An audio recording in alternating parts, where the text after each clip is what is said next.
Lo sport è il grande protagonista del nuovo incontro giovedì. Prima di tutto il ciclo di appuntamenti a cura di Prima Cassa FVG oggi a Gemona. Al Teatro Sociale si è parlato del valore dello sport assieme ad alcuni campioni. Li ha sentiti per noi Alexis Sabot.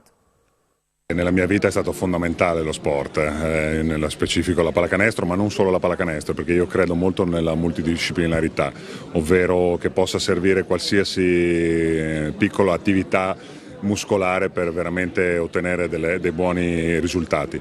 Lo sport crea valore sia a livello mentale, perché comunque porta i valori dello sport, l'etica dello sport. Per me lo sport è vita, quindi al momento vedo solo lo sport nella mia vita, quindi mi aiuta un po' a superare un po' tutto e mi ha anche aiutato a crescere molto come persona e fin da bambina che sono sempre stata all'aria aperta, mi ha fatto veramente crescere e quindi lo sport per me è tutto. Oggi è la giornata mondiale dello sport, quindi siamo in perfetto tempismo. Lo sport da forse un tempo era considerato un passatempo per giovani, oggi è diventato, forse potremmo anche definirlo un fattore della produzione, certamente un fattore economico, sia per la mole di interessi che mette in gioco in tutte le sue sfaccettature, sia per l'afflato valoriale che riesce a trasmettere a tutti coloro che lo praticano e che poi